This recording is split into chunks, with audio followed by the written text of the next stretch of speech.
Hello and welcome to the Sport Over the Mersey podcast. I'm your host Dylan Reid. Today I'm joined by Finn Turton. Hello. Sarah Miller. Hello. Jamie Smith. Yeah. And Alex Ridout. Hi. So we are student journalists at Liverpool John Moores, currently in our second year. And this year so far has been all about going out, getting original sports stories from across Merseyside, cutting our teeth and getting out there and covering a wide range of sports. Sarah, we'll start with you. We're going to talk a little bit about what we've enjoyed the most so far. What kind of stories have been a highlight for you this semester? Yeah, I think my favourite story was probably the roller derby. Just because it was so interesting to learn a completely different sport that I'd never covered before. Fantastic, yeah. So where did you have to go for that? Yeah, so we went to Greenbank Academy for the Five Nations tournament, and playing that day, Liverpool versus Leeds, where Leeds ended up just pinching it at the end. Tight game then. Yeah, in the final 3 minutes of the game. Yeah, wow, left it late then. Dramatic finish for Leeds. It sounds like a really chaotic sport, but it sounds like a good chaos. What was it like watching it? Was it difficult to keep up at times? Yeah, well, I didn't expect it to be quite so brutal as it was. And it's such a high scoring game that it was a bit of a whirlwind to get my head around. But once I got into the groove of it, then it was a great day. 100%. And I understand you also, that was quite part of a busy Saturday for you. Where did you go on the night? Yeah, so we went from the rollerbirds to wrestling. Wow. Yes, in the Liverpool Irish Centre. Fantastic. And had you ever been to the wrestling before? No, never. But Warrington's Off the Page was hosting a Crackdown showdown. So the heavyweight championship was on the cards. On the card, was that in the main event? That was the main event, yes. And did we see a championship change? We did not. Max Brooker retained his title. Fantastic, yeah.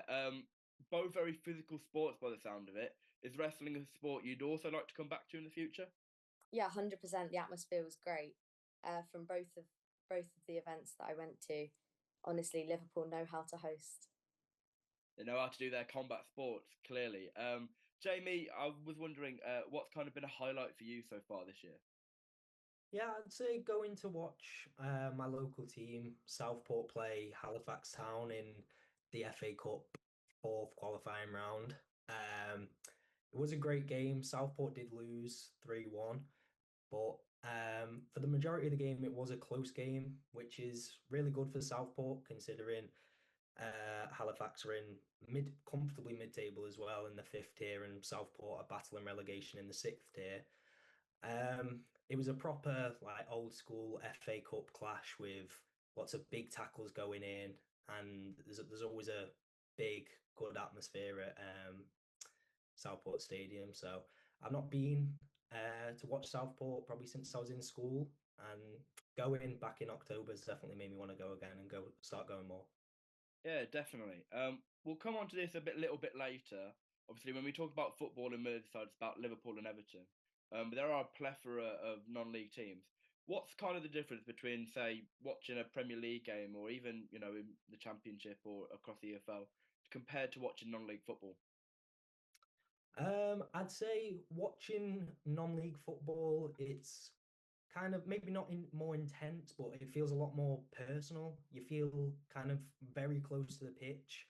I'm sure the players can feel that on the pitch. Obviously, the stadiums are smaller.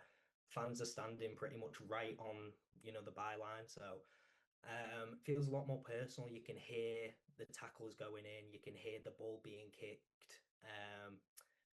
Seeing and hearing players communicate to each other and communicate to the manager is good and really interesting as well to see how they talk to each other, because you don't get that in the Premier League. Obviously, they can't hear probably not even each other with the big crowd noise and stuff like that. So it's good to be able to hear them and hear how they actually communicate with each other during a game. Yeah, definitely. It's a really interesting experience, non-league football, and I'd recommend to any football fan, if they can't quite get to any higher end matches that they might like to, always give non-league a try. Alex, we'll come to you next. What's the standout story that you've had so far?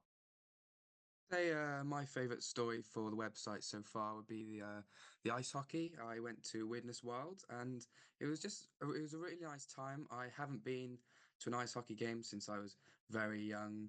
So, I couldn't remember quite what it was like, and I'd forgotten how intense it actually is. The aggression they put into it, like it is proper slamming people into boards, fist fights, like you'd see in, the Canadian leagues and the American leagues. So it was a really good experience.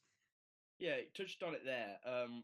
I kind of outside looking in, ice hockey is not a sport I'm very knowledgeable about, but knowing how popular it is in North America, it seemed quite a violent sport. Does that translate across to the British game? Yeah, you can definitely see that. Like, I wouldn't say I wouldn't say the crowd is quite as aggressive, like you maybe see in like football and stuff like that. But in terms of actually on the rink, it is, yeah, they go right at it. The intensity is incredible, and the fitness of it as well. You don't actually, and the skill, they are like skating whilst playing hockey, like that. Doing those two things at once is very, very, very well done. Yeah, it's no easy feat, I imagine. Got to have a very good balance, I imagine, as well. It's quite good ball striking abilities. And last but certainly not least, we'll come on to you, Finn. What's been a highlight for you so far? My favourite one that I covered was the basketball. I think probably drawing a lot of similarities from what Alex was saying. It's nice watching an American sport in England. They're sort of really underdone round here, especially the basketball, and it did feel very Americanized in their approach to it. A lot of the players there, you've got like all these fans in the stands. I know this sounds nuts, but they've got like cardboard cutouts of these basketball players going around, and like music after every stop or the quarters ending, and like it was definitely a very fun atmosphere. I'd say quite family oriented as well. Really, there were a lot of children there watching it, having a good time, and obviously, I think that's probably the best way to grow a sport is by getting kids into it because the more that you learn when you're younger, the more chance you are and likelihood of watching it when you're older. Um, Again, similarly, like all American sports, it's very fast paced. Didn't really notice how physical it was. I'd never been to a basketball game prior to doing this game, and it was a really enjoyable experience. One that um, I wasn't exactly massive on basketball beforehand, but I've definitely gotten a lot more into it since. Yeah, definitely. It's a really fun sport to watch and to get engaged with. I think and very easy to get hooked on it. Obviously, Yeah, right in for a rugby match or a football match, if it's rugby, you can go try to try. If it's football, you can go goal to goal. Writing a yeah. piece about basketball, you can't do every basket. That would turn into an essay in the end. So, how did you find actually writing up the article in the end? Was it a challenge? It definitely was because there was over 170 points in that game, but you can't exactly talk about all of them. Not within around 400 words. But I think I looked into other articles around basketball, and certainly what they do is sort of pick out more players. Obviously, American sports are more individualized, and I found it really interesting the way that they talk about specific players and how they performed rather than the team on the whole. Really. Um, I thought that was definitely something that was a new challenge, but it was an enjoyable write. And yeah, I was glad to do it, and I'd happily do it again. I'd say um, definitely one to look out for basketball. But yourself, obviously, with your one, I think that's definitely an interesting one that we should be talking about, Mr. Reed. Yeah, mine's taken the cake this weekend. I had the absolute pleasure of going to Brick Slap 7 on Saturday night. That was one hell of an adventure. Um, Fight slapping kind of grew in eastern parts of Europe, then went over to America and became very popular there. And now Brit Slap is the first promotion in the UK. This is their seventh event, their second in Liverpool. They've hosted one at Box Spot before, but Saturday night was just tremendous. Three fights in the end. And it was just fantastic. A very, as you find in most combat sport atmospheres, especially in Merseyside, very rowdy, very energetic, and a fantastic crowd with a brilliant turnout. We got to see some brilliant fights as well. The main event saw Marty Barnes taking it one slap, one round, done in the light heavyweight main event. It's a really interesting sport. I think there's a certain silliness to it that I quite enjoy of just seeing these grown adults, huge men and women. Just it's as simple as 5 rounds, a slap each round, and 3 fouls, and you're out. It's as simple as that, and it's the first of all. Very physical, not without its controversy, but it was a fantastic event, and I really enjoyed it. They do a lot around the northwest. A lot of the competitors are from the northwest. Marty Barnes, I just mentioned, Merseyside own from Ellesmere Port. So yeah, it was a fantastic turnout and definitely one I'll be looking forward to in the future. We recommended it to others. I would recommend it to others. If you like combat sports, then I would go. It obviously in America it fell under the umbrella of UFC with their promotion Power Slap. So that offers quite a wide range. If you're into combat sports, there MMA, even boxing, you can get into that quite easily. But if you're just up for some rowdy fun that isn't really, the rules are very easy to get grasp of, then it's definitely a social sport as well. One you can enjoy watching with your friends. So yeah, it is fantastic, and I'd 100% would recommend to anyone looking into the sport. Yeah. Maybe not to take part. That's it would take a lot, but yeah, certainly interesting. Another sport we've had the pleasure of getting to. Well, I've had the pleasure as well as Finn of getting to know more about this semester is paddle. Liverpool City Council have been investing a lot of money into building new paddle courts across Merseyside as the sport continues to popularise. Finn, I didn't know before we started working on this piece about paddle and how popular it's becoming. What kind of experience you'd had with paddle before, and what kind of drew you to helping with this story in the first place? I mean, fortunately, I'd already had a little bit of experience with paddle. A little bit is definitely pushing the boat out there. Played it once over the summer, and I hadn't heard about it before that, but it was definitely a really enjoyable sport. I wasn't exactly in particularly good shape over the summer and was definitely still able to play it quite well. And I think that's one of the main positives of the sport in general, is that it's very accessible for anyone to play, young or old. It's not too physically demanding, but it gives you enough physical activity to have a good time and have a bit of exercise. I think for me, the only problem with paddle in the UK especially is the pricing of it. So when we went to our paddle interview, obviously, as you know, Dylan, we spoke to a man called Miles, and he was telling us about his court, which actually was a really lovely four court setup, but that was £24 an hour. And obviously, in the current economy of the UK, not many people can afford to just do that every week, even if there's 4 people playing. That's £6 per person, and probably a bit too much. But obviously, with the funding for the Merseyside paddle courts around here, I think it could definitely be a sport that kicks on, making it more accessible to people and sort of fitting with the narrative of it being an accessible sport. For it to be an accessible sport, the money side needs to be accessible as well. And I think it's a really good thing that they're going to be doing, and definitely a sport that people should definitely try. Yeah, if they can afford to try it, I think it's definitely one you should go for. It's like I said, it's a very physically rewarding game. You will lose weight with it if you keep on with it, but it's also very socially rewarding mentally. You're playing. You rarely play 1v1. It's normally 2v2. You're there with 3 of your friends. Often low stakes game, unless you do, of course, want to play it competitively. It is fantastic, but like we touched on, it's the affordability that is going to be paddle's biggest hindrance. A lot of paddles courts that we're seeing are high quality. Obviously, you're paying for a more premium price for it. We see at clubs like David Lloyd and other facilities across Merseyside, but you're paying at a real paddle focused centre with the right facilities and equipment for you to enjoy it. If you want to play, if you want to pay a little bit less and try and make it more affordable, then unfortunately you're not going to be playing at the highest quality of court.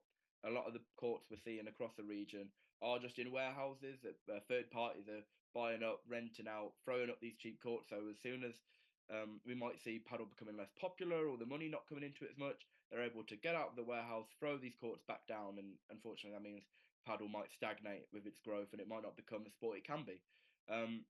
Trying to keep it affordable will be its biggest trouble. But Finn, I was wondering, do you feel like that could be a big problem for the sport in the future? I think it's sort of hard because obviously supply and demand, and especially in the winter, a lot of these courts are open air, and not a lot of people are going to want to be going when it's just chucking it down on a Sunday afternoon. If your mate's like, would you rather go, to watch the football or play some paddle? I'm pretty sure people would rather be cozy. But obviously, it is massive in Spain and Argentina, with their biggest players playing and being from there. So realistically, if it can be big there, why can't it be big here? That's what I'd say about it.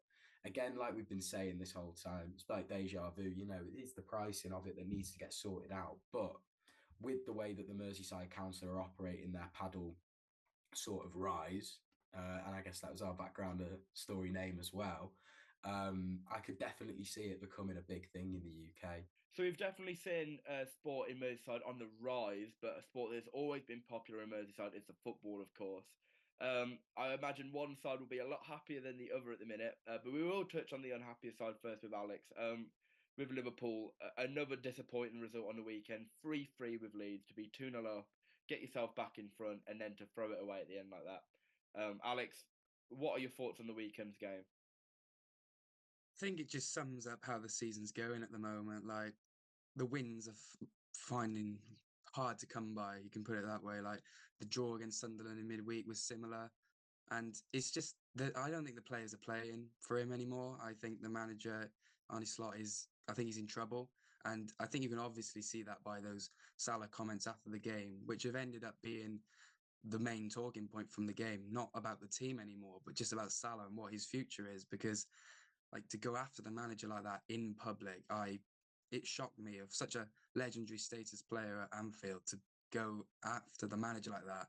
Yeah, well, it was surprising for sure. It was shocking, really. Salah is a player that will rarely speak to the media, but took the time to speak after the game, and the quotes are pretty damning, to be honest. Personally, I see reports saying Slot still has the full backing of the board. Meanwhile, Salah is still consistently getting linked to teams in Saudi Arabia. Um, if I had to predict right now, I would say in January the club will cash in. Salah's quote being on his final game would be against Brighton next week. Then he's off to AFCON and he's not sure where he'll be after that. So he's saying that could be his final goodbye. That sounds to me like he could potentially be on his way, and it's going to be very difficult to rebuild the bridges with Slot there after such a damning thing, saying he feels like he's been thrown under the bus. He's got no relationship with him. It's really difficult. I think, Alex, could you see a reality here where Liverpool cash in on Salah and then potentially look at a player like Antoine Semenyo that have been linked with in recent months? I could 100% see that happening because it seems the owners have given the backing to Slot. And if that is the case, then one of them has to go realistically. And unfortunately, I think that's going to be Salah. And yeah, Semenyo is a very good option. Obviously, I think it's a 65 million release clause and in January. And yeah, he's had a great start to the season. He gives me Sadio Mane vibes as well. I think the way he drives with the ball, his finishing. Yeah, I think he'd be a very good signing for Liverpool if that was to happen. Yeah, definitely. Hopefully some brighter times ahead for Liverpool then, even if that is without Mo Salah. We'll come to the happier side of Merseyside though, with the men's football with Everton. Seeing another fantastic display from Everton on the weekend. That's 4 wins in their last 5. That puts them up to 6th in the table with a 3-0 win over Nottingham Forest. What are your talking points from Saturday afternoon? From Saturday, well, I'd like to just say over the last 5 games, Everton have been on it like a car bonnet, haven't they? Saturday, especially, it looked like everything came together. Obviously, one of their biggest issues has been Tierno Barry. Did have a good performance holding the ball up against United, but he's not been great finding the back of the net. However, a finish against Forest sort of spurs him on a little bit, and I've seen a lot of Everton fans calling him the next Didier Drogba, which is possibly a bit too soon to say, but the main star of the show, who would have thought, Kieran Dewsbury Hall, shining star out of this Everton team over the last 5 weeks, 3 goals and an assist, outplaying players of the likes of Illiman and Dye and Jack Grealish. Who would have seen it coming? After such a poor spell at Chelsea, he's just took to Everton like a duck to water, obviously playing a bit further forward in more of that number 10 role and with a bit more space for him because of Illiman and Dye and Jack Grealish holding so many players off. He's just looked, the closest thing to perfect that you could see from a 10 at the minute. The Newcastle one, for me, was an outlier result. I think 4-1 loss, nothing seemed to go well. They conceded really early on twice. And aside from that, red card, 10 men against United, getting a 1-0 win at Old Trafford, that ain't bad. So I could really see them going on to big things. And I think Europe is definitely on the cards for them this year. Yeah, could definitely be the case. Looking past the end of the season, Jamie, I think one thing you could say about Everton is they've got such a fantastic English core in the squad. They've got Jordan Pickford, England's #1, James Tarkowski been in fantastic form, Dewsbury Hall, James Garner in midfield having a good season. Jack Grealish obviously back playing some of his best football. Do you think some of their players, especially Dewsbury Hall, has got an outside chance of going to the World Cup next summer? Well, first of all, I'm very happy you mentioned James Tarkowski because I think he's been one of Everton's standout performers this season. I think their defense as a whole has been really, really solid all season. You mentioned their form over the past 5 games. Minus the Newcastle game, they've not even really looked like conceding a goal. Away at Man United at Old Trafford with 10 men for majority of the game, United never really looked like scoring at all, and that was due to Everton's brilliant defence. In regards to them getting in the England squad, I think the only problem for those boys would be the amount of quality England have. You know, you're looking at, for James Tarkowski getting in ahead of Mark Gay and John Stones. James Garner would have to get in ahead of Elliot Anderson and Declan Rice, and obviously we know we've got loads of quality on the wings with Eze and Rashford, etc. But I think there's been a lot of talk in the past about England managers picking players based on reputation, based on names, based on the clubs they play for. I don't think Thomas Tuchel is like that. I think you've seen some of the players he's already given debuts to who are maybe seen as lesser clubs. So I think if Everton keep their form up, be in and around the European places towards the end of the season, if they warrant the place on the plane, then why not? They deserve to go. Yeah, definitely. There's a lot to be seen. And it's been an all right season so far for Everton women's as well, Saren. Yeah, they've had mixed results recently. So they started the season well with a 4-1 win over Liverpool, who are struggling. But followed that with some pretty inconsistent performances, including a heavy 4-1 defeat against Manchester United at the first game at Hill Dickinson. Their most recent game, though, was a positive one against Chelsea, where they won 1-0, which moved them up to 9th in the Women's Super League table. Yeah, it was a great result, really. They've got a couple of tough games coming up. Do you feel like the win against Chelsea will help them push on from it? Yeah, well, heading into Arsenal, it will be a tough fixture for them. But I think the win against Chelsea should give them some confidence going into it. They should feel positive with their performance. And yeah, they should just be aiming to stay organised defensively and build on the momentum. Yeah, definitely. And they've got every chance to do that. Not speaking of momentum, though, Liverpool women still winless in the WSL this season. Very almost hung on to a great point at Arsenal on the weekend, but unfortunately, after former player Liv Smith opened the scoring, it was Blackstenius, 88th minute, to take all 3 points at the Emirates. So Liverpool continue winless, continue to be bottom. You would say arguably their only bright spark has been Beta Olsen, the striker. She's had 7 goals in her last 5 games, including a hat trick against Sheffield United in the League Cup. It's been a real struggle for them. Obviously, losing Liv Smith was important, as was the loss of Taylor Hines. But while Everton can potentially build some momentum here, Liverpool will have none, and they'll be desperate to try and get their first win of the season against Aston Villa on Thursday. That kind of wraps up our football talk, but there's still a lot to look forward to in the new year, not just with the football, but across a plethora of sports. Seren, what kind of sports are you looking forward to covering next year as we try and think about the summertime now? Yeah, so the Netball Super League is returning to Liverpool in 2026 with the Cardiff Dragons versus the Leeds Rhinos. And then the big game, 2 of the biggest teams worldwide netball, Manchester Thunder v London Pulse. So that'll be a thrilling match on the 9th of May. Yeah, a heavyweight clash there. Jamie, what are you looking forward to in the new year? I'm really looking forward to the season opener at Liverpool Harry's Athletic Club. It's got a nice personal angle for me because one of my friends will be actually competing. He's actually represented Britain in beach sprinting before, so I know the quality of athlete he is. So I know the level there will be really good, and it's also got a nice personal angle for me there. I'll be there cheering him on. So yeah. Fantastic. Yeah, that sounds great. Alex, anything you're looking forward to?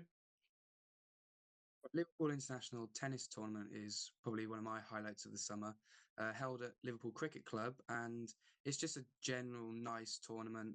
It's lovely grounds, and hopefully if the weather stays nice, it's always a nice day. Some top quality tennis on show, and yeah, that would be mine, I think. Yeah, fantastic. And Finn? Well, the Northwest has officially been taken over by Rugby League. First, the grand final of the Super League, and now Magic Weekend has been taking the cake at Hill Dickinson. So I think that's definitely an interesting one. Obviously, usually is played at St James's Park, has been played at Ellen Road before, always up north, but now it is in Hill Dickinson. I think, you know, the higher capacity and the newer model of stadium is sure to be an exciting watch. Yeah, so we've certainly got a fantastic repertoire of sports coming next summer, with hopefully some warmer weather being able to see us get out, not get too sunburnt while covering it, and keep covering a wide range of sports. Want to check out any of our work? We are over at sportoverthemersey.wordpress.com for all our stories that we've created so far, and hopefully some more in the future. For now, I've been joined by Finn Turton. Thanks for having me. Darren Miller. Yeah, thank you. Jamie Smith. Thanks, guys. And Alex Ridout. Thanks, Dylan. I've been Dylan Reed. Thank you so much for listening, and goodbye.